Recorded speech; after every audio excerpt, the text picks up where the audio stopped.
You're listening to the Real Estate Way to Wealth and Freedom podcast, episode 13.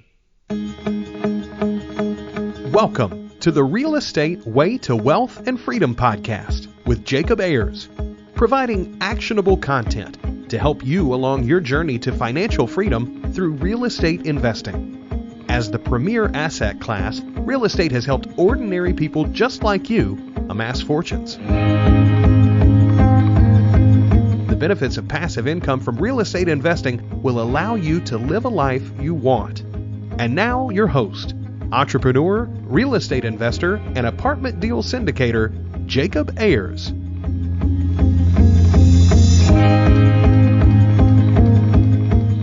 Hi, and welcome to the Real Estate Way to Wealth and Freedom podcast. This is your host, Jacob Ayers. Today we're going to be talking about getting started in real estate investing through small multifamily properties and building a lifestyle around passive income. Our guest is Nathan Allen. Nathan is a real estate investor and adventurer extraordinaire. Nathan's currently wrapping up a 2-year trip where he's taken a motorcycle from the U.S. to Patagonia in the southern tip of South America. Nathan is currently making his way back to the United States, and he's in a remote location in Patagonia where he recorded this episode. There is a little bit of static on the line for the first just couple minutes, so bear with me through that, and I know you'll enjoy the episode. Today I welcome on the show, Nathan. Hey, Jacob. Thanks for having me, buddy. I appreciate it. It's great to finally get to catch up. Absolutely, Nathan. So we understand you're traveling South America right now. Could you introduce yourself a little more and talk about what's going on right now?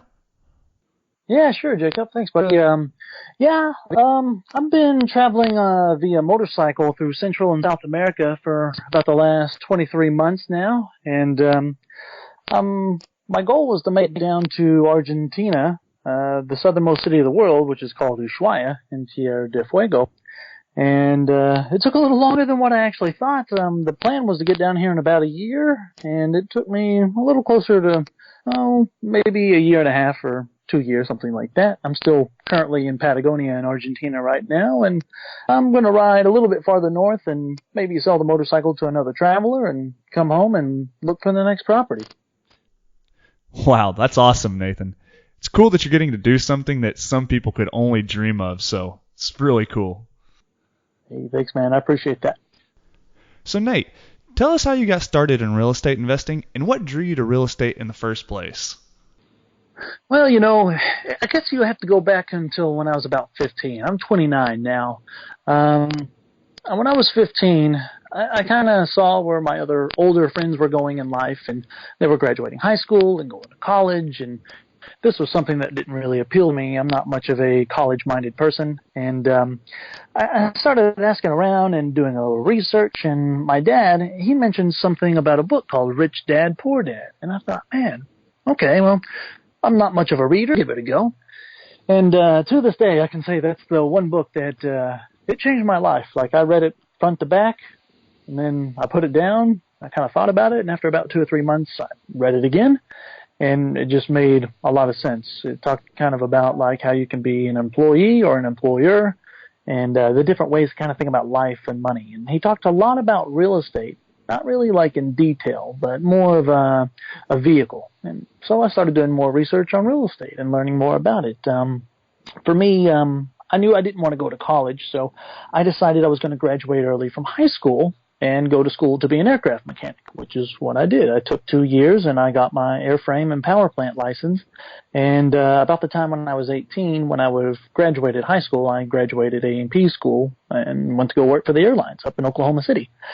When I was in Oklahoma City, it was funny. When I went up there in the beginning, I started working at a Jiffy Lube until I could start working for the airlines, and it took about a month. So I went from working at a grocery store where you made about $5 an hour to Jiffy Lube where you made about, $10 an hour. And I was like, oh, man, I'm doing it now. I'm killing it. Because, A, I'm doing something I enjoy, working with my hands and being a mechanic. But B, it was crazy. Like, I doubled my income, and I didn't really think about, like, moving to the city was more expensive than living in the country and this, that, and the other.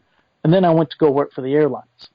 And then I made, I think it was like $14 an hour. But still, at the time I was 18, I was thinking, man, I'm doing it. This is it. This is killing it.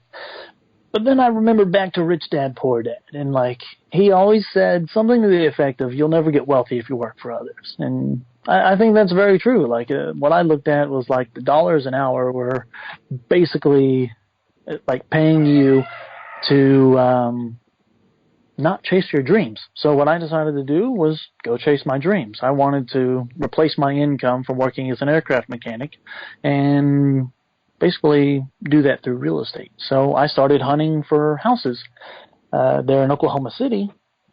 And I guess one of the things that was kind of difficult for me was I never could wrap my mind around buying a single-family house. And I guess you could rent out the rooms, or you could figure out another way to like rent out the house and figure out somewhere else to live. But then I found out about these cool things called quadplexes. And I'm thinking, man, this makes so much sense. I can live in one and then rent out the other three, and I have a free place to live, or maybe close to free. So that was the big beginning for me.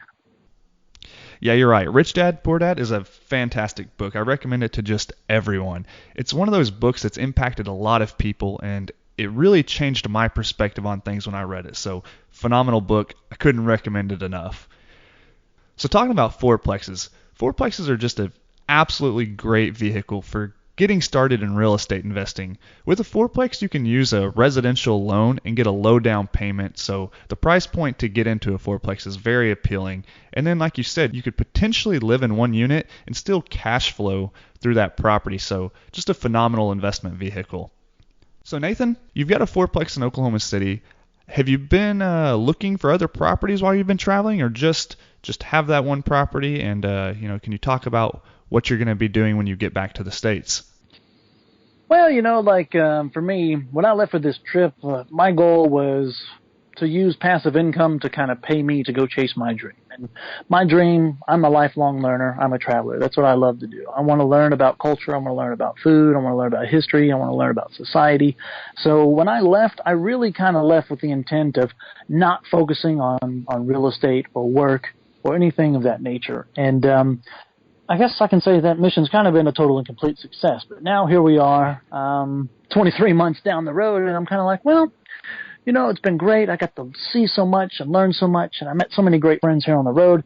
Now I'm kind of thinking, okay, I need to flip the switch. I need to go back into, business mode more than anything else, for lack of a better term. And right. For me, I guess my plan now is to go large-scale multifamily. Like, I love quadplexes. I think if you're going to buy into real estate and you don't have the money to get into commercial right off the bat, I cannot stress enough quadplexes. Like, you get the best of the both worlds. Like you mentioned, you get like the low down payment, so your barrier to entry is really, really low. Like, when I was 19, I bought my quadplex. Granted, I was working for the airlines and I was making a little bit of money, but I wasn't like balling out of control by any stretch of the imagination. I worked right. A lot of overtime, but I mean, you only have to put 3.5% down. I mean, it's crazy. Like, I could live in that apartment for less than what it costs to rent one of those apartments for any of the people that are actually there or anyone else in that area. So I guess for me, my next goal now is to find something around 100-unit apartment complex that needs a lot of TLC, a nice turnaround. And I guess really more than that, like, I'm trying to wrap my mind around the goal after that. Like, you climb one mountain, it's easy to see the next mountain. So for me, my mountain was to gain passive income to replace my full-time income from working as an aircraft mechanic in the States. Once you kind of get to that level, for me, that was the impetus for me to go take this trip, to go enjoy. I worked hard. I sacrificed for many years. It took me until I was age 27. So that was, give or take, like 7 or 8 years of my life that I really dedicated a lot of time, energy, and effort. But once I kind of got over the hurdles, you kind of get that light at the end of the tunnel, and I figured I wanted to enjoy the fruits of the labor. Like, I figured if I traveled even until I was 30, I still have a good chunk of my life left to do other stuff. So now here we are. I'm turning 30 this year, and I think it's time to get back home and write the next chapter of life. Haha, good deal. So could you talk a little bit about how your mentality progressed, going from this 4-unit to wanting to come back and look for 100-plus unit apartment complexes? A lot of people, do things in incremental progressions, or maybe, look at a smaller property starting out. And I've made that mistake in the past, almost thinking too small. So how have you kind of managed fear and just kind of trying to think a lot larger?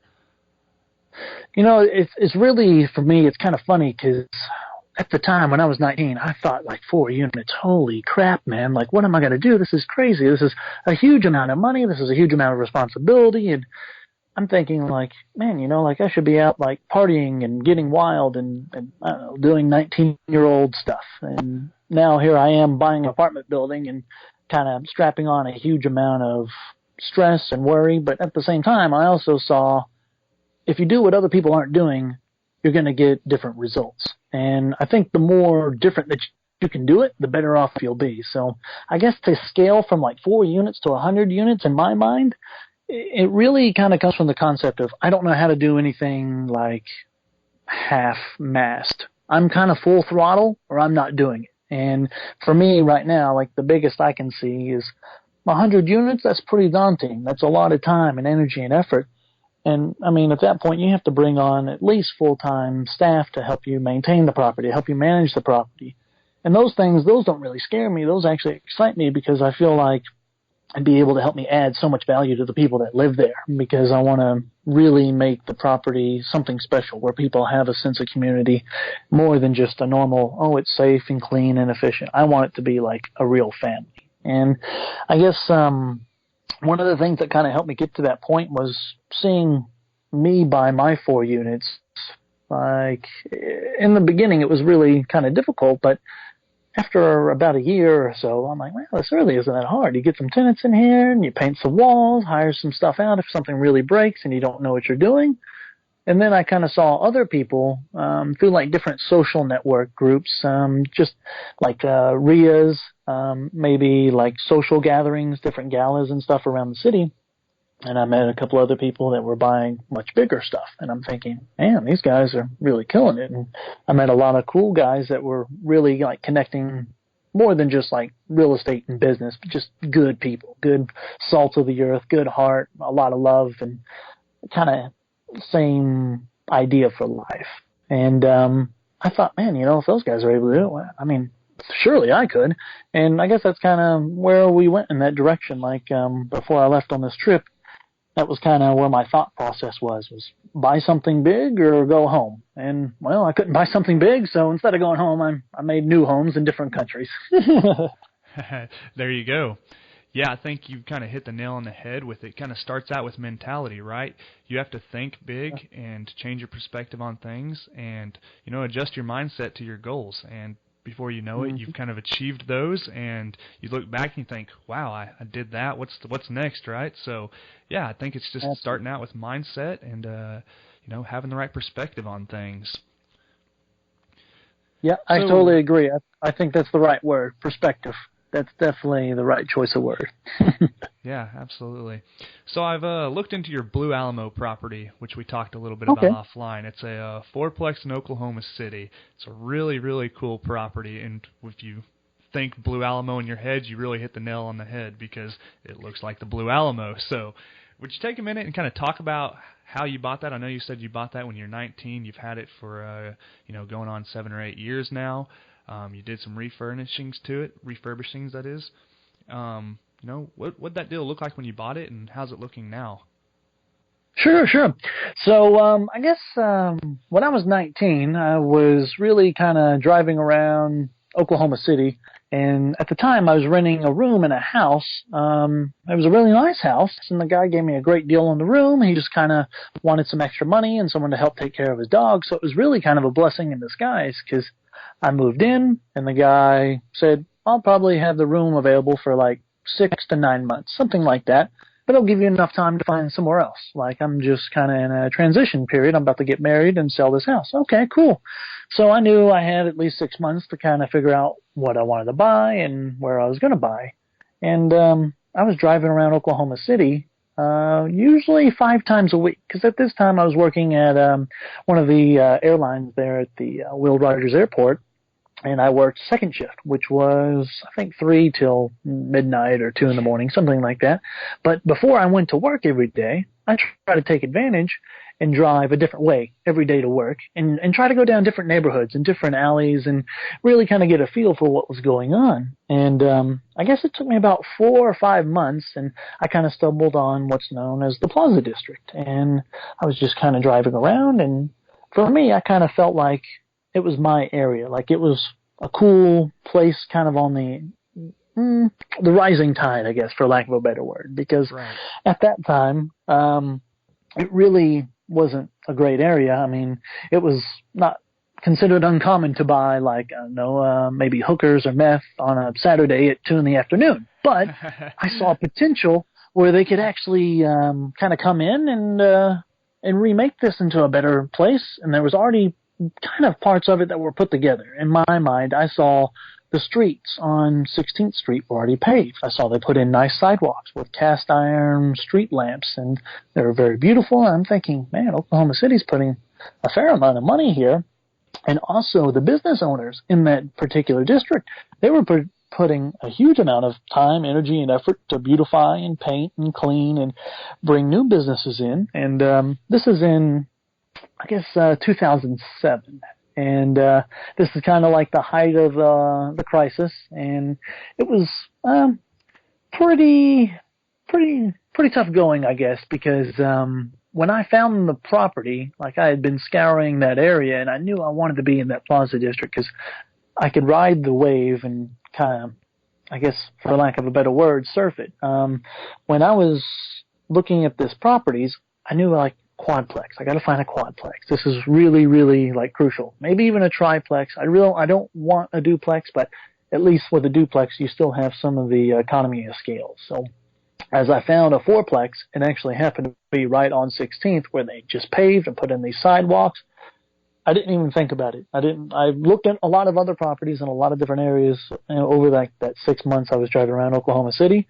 I called the realtor that had the property. I said, hey, what do they want for the place? Okay, boom, boom, boom. We signed the paperwork the next day on my way to work. I put it under contract, and I was like, all right, I don't really know what I'm doing, but I'm going to figure it out. This is not the first time anyone's ever done this. It's not rocket science. It's not even rocket surgery. So, well, I guess you would know that about it. Yeah, well, there's that too. Being an aircraft mechanic does come in handy, but not so much for that side of the equation. But yeah, I guess really we put the contract under the Blue Alamo. I bought it from out-of-state investors. They had bought it for quite a bit less than what I was buying it for, but they also kind of did some updating and maybe not like a full rehab, but they definitely made the apartments livable, because when I saw pictures before they bought it, it was pretty rough, and it was still not a cherry place at that point either. But I figured I could move in. It's pretty turnkey. There's already tenants in place. So I guess we'll fast forward about 3 months, closed on the building. Everything went well. And really, at the end of the day, I lost 2 of my tenants in the first week. They were Section 8, and I don't have anything against Section 8. I think it's great. I see a lot of guys that do really, really well with it, but this has just been my experience. It's a lot more work, and these guys weren't really screened very well. So the police broke in the front door of the building, and then they broke in the front door of one of the apartments, and they arrested one of the tenants that happened to sell methamphetamine out of the bottom unit. And I'm thinking, I got a call at 9 in the morning saying, hey, we just arrested your tenant, blah, blah, blah.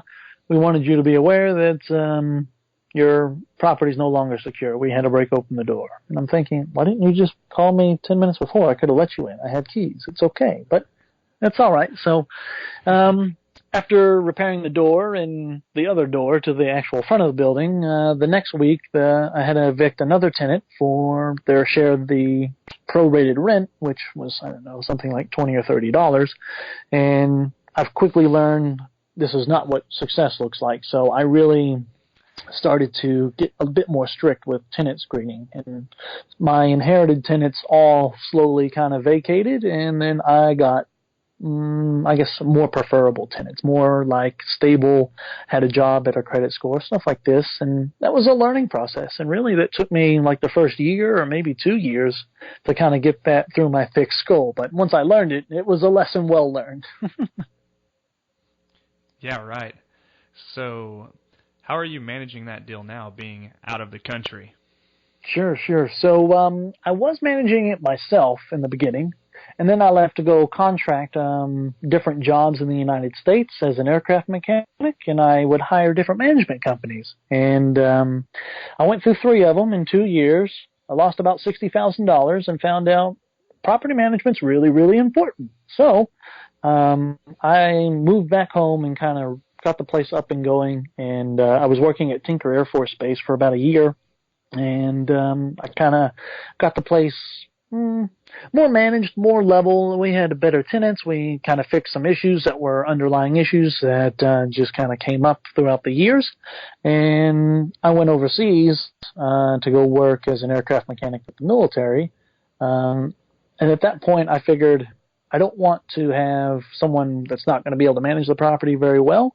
So I made mistake number 1,000, hiring family, and that didn't work out so well, having my family run the property. But I guess it was a lesson well learned. You really have to find someone that knows what they're doing and has systems in place. And luckily, when I took this trip, I took my time, I did a lot of research, and I talked to a lot of management companies, and I kind of interviewed them more than they interviewed me, I guess. And it really worked out well. We found a great property management people, and they have a really well machine like systems put together. And I think that's really, really, really crucial. And at the point you can put systems in place, it can take you out of place. So like the last 2 years that I've been gone, usually once a month I get an email, or I don't really have a way to make phone calls down here because cell phones don't really work most of the time because we're in the middle of nowhere. But also, email's just more convenient because you can get back and forth to them easier. And I kind of, if there's any issues, they get with me, and we have like a set amount of money. If something breaks and it's $500, okay. And if it's more than $500, email me, and we'll get kind of brainstorm together and see what we need to do. But really, at the end of the day, like proper management, it goes a long, long way in any business. It doesn't matter if it's real estate or anything else. Yeah, absolutely. I completely agree. So a couple things. I mean, you've recognized the opportunity just driving through that neighborhood or driving through different parts of the neighborhood every day. You kind of realized, hey, this place is up and coming. No one's buying here. What's the deal? You can really see that the city's pouring money into it. So, I mean, you took advantage of an opportunity, took on a little risk, and, you kind of learned as you go, which is really the name of the game. You can't really wait until you know everything because you'll never get started if that's the case. So two really kudos there. Great jobs on those. And then one thing I've always advocated and been taught that building your team is one of the most important things of real estate investing. So, I'm always preaching, build your team, surround yourself with like-minded people who know more about real estate investing than you, and that kind of goes without saying. You need a good property manager, So you've realized that it's a very crucial part of the wheel, and yeah, you can really make or break a deal with your property management company. So, yeah, absolutely. Great stuff. So you're doing all this. Obviously you've got some passions of your own outside of real estate investing. What are your reasons why? Why are you doing what you're doing and investing in real estate and trying to build wealth through real estate investing? Well, I guess that at the end of the day, your why is the most important reason, because that's what's going to make you wake up early. That's what's going to make you stay late. That's what's going to make you bleed on it. And I think if you don't have a big why, it really is difficult to do anything. And it doesn't matter if it's like with real estate, with physical health, with mental health, it's all the same. You have to have a why. And for me, my why was I knew I wasn't good at being an employee. I knew that I couldn't do that my entire life. I knew I could do it for a while. The kind of idea, like one of the big, I guess, mentors, for lack of a better word, is Dave Ramsey. I read a lot of his books, and I dig a lot of his philosophies, and he says all the time, live like no one else so later you can live like no one else. And that was what was going through my mind was, I want to have time freedom. That to me is wealth. It's not having a Lamborghini and Maserati. I mean, I love these cars and they're beautiful, but that to me doesn't bring me any more joy than driving. I don't know. I have an old car that gets me A to B, and it doesn't matter to me because it gets me A to B. And I guess at the end of the day, the why for me was time freedom. Is the juice worth the squeeze? And for me, I saw real estate being worth the squeeze because I saw a lot of friends when I was quite a bit younger kind of investing in stock markets and stuff like this. And they lost money, they made money. But when they made money, which was not very often, but when they actually did, they had to pay taxes on it. And there's no way to really shelter taxes on it. And when I looked at real estate as a investment opportunity, I saw, wow, okay, well, not only do you have the benefits of actually having a real tangible asset, but you also have tax advantages, and you don't have to pay money on the money that you make, and you have ways of depreciating the asset that's not actually depreciating. It's all paper-based. So when I was seeing that, I was kind of really dead set. Okay, real estate's the right way for me, and I see a lot of advantages on that. And I guess get back to the why. It was time freedom, really, at the end of the day. Yeah, that's really what it's all about, the ability to do what you want, when you want, and where you want. And it resonates with me really well. You know, sometimes you get caught up in the intricacies of property management and vacancies and analysis and looking for other properties. You kind of have to take a step back and think, well, why are you doing this to begin with? And when I am lacking motivation, or every so often, I'll write down my list of reasons why and revisit those, and sometimes change them, and just kind of keeps me motivated and kind of eye on the prize. So really good stuff. And I think you're a living proof that real estate can do amazing things for you. I mean, you're traveling South America on a motorcycle, just being an adventurous guy. So that's really awesome. It's good stuff. And at the end of the day, you got to have something like that drives you. So really good. All right, so that's pretty much it. We're going to start wrapping up. We've got a lightning round, a series of 6 questions. I'm just going to kind of shoot at you, and you just kind of answer from the hip. How's that sound? Awesome. Love it. Let's do it. All right, cool. So what was your biggest hurdle getting started in real estate investing, and how did you overcome it? Biggest hurdle?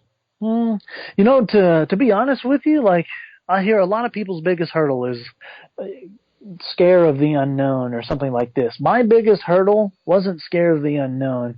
It was more, where do I want to invest? Because you can change a lot of things about real estate, but like the old motto, location, location, location. And for me, that was something I really, really struggled with. But with time, I got more comfortable with the areas that I want to invest, and I started kind of like a funnel. I went down from the whole Oklahoma City area, funneled down to smaller neighborhoods, and then from the smaller neighborhoods, I went down to the actual streets I wanted to invest on in those neighborhoods. And then from there, I just went and bought what I wanted. And that was really the biggest part.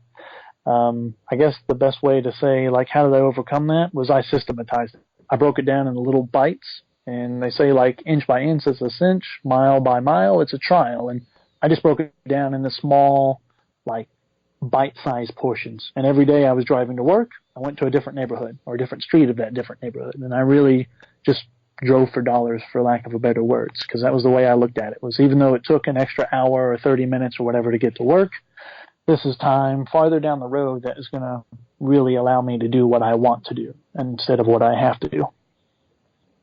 Yeah, right. Great. Okay, so if you were starting over with no education or capital, how would you start investing in real estate? Well, that was kind of where I started in the first place. But if I was going to redo it, I would definitely try to get invested with more of the community, like with the RIAs, the different real estate groups. There's a lot of things on things called MeetUp.com. It's an app. I had no idea about this.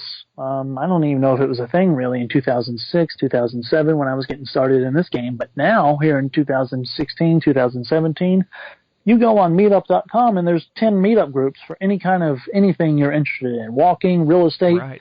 It's a really, really cool way to meet like-minded people. And you're going to meet people across the board, like guys that are thinking about getting into real estate and gals that have been in the game for 20 years and had 235 houses, or vice versa, apartment buildings, or let's say commercial space like office or storage. It's amazing, these things that are available now. And I think that's really what I would do, is just really try to plug into the community, get talking with people, see what they're doing. You don't have to reinvent the wheel. You just need to maybe take the wheel that they have and make it your own. Right, absolutely. Fantastic. You almost hit the next question, which is share an internet resource like BiggerPockets or MeetUp that you can share with your listeners. One of your favorite internet resources. I've been on BiggerPockets a couple of times. It's a pretty cool place. That's actually where we connected, I believe. And yeah, that's right.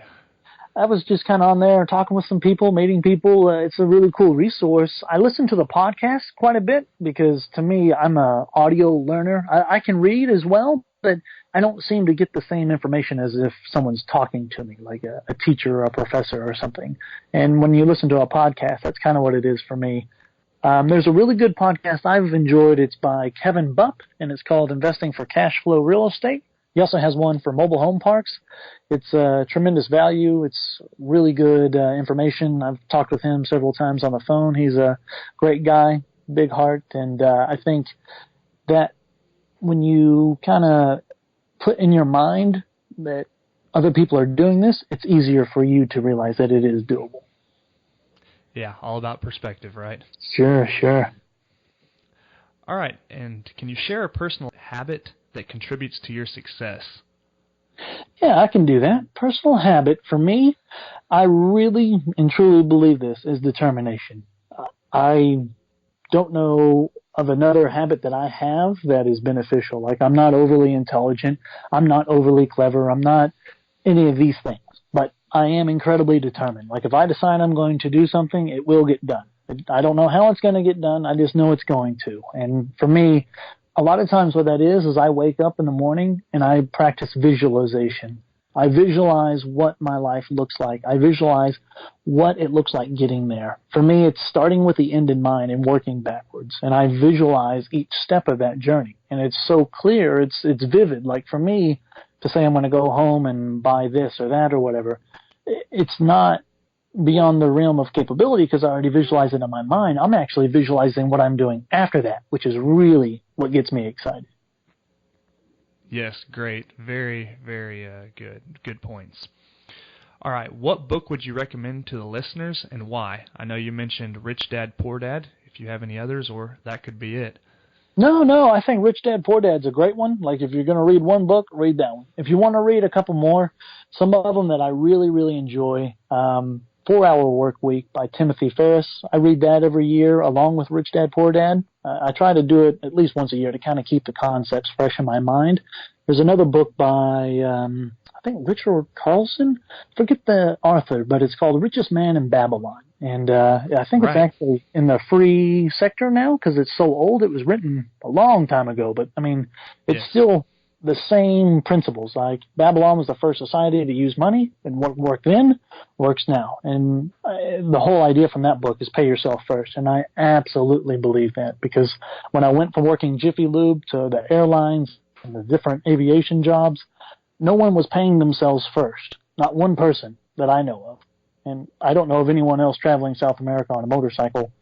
I do know most of them are still working and plugging along, and that's great because that's what they want to do, but it's just a different lifestyle choice for me.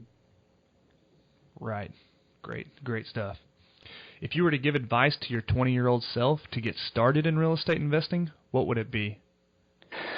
You know, this is something I get quite a bit because on BiggerPockets and different groups that I go to when I'm actually at home in the city, a lot of young guys kind of come to me and talk to me because I guess, you know, I'm a young dude and I'm kind of doing my thing and they are too. And I try to tell them the same thing. If you're going to get started, start with your end in mind, because so many people, I think, they don't start with the end in mind. They just get shiny object syndrome and they go with whatever. They don't have processes. They don't have ideals. They just see deals. A single family house, or a raw plot of land, or blah, blah, blah. And they get so sidetracked from what they actually wanted. They never actually get what they intended to get. And I guess for me is start with the end in mind. That I think is so crucial because you can work your way backwards. And when you know where you want to go, you kind of have an idea. You need blinders. I don't think that you can get anywhere by being great at everything. You need to be great at a few things and then let everyone else take care of everything else. And, yeah, that's kind of my general thought process on life as a whole.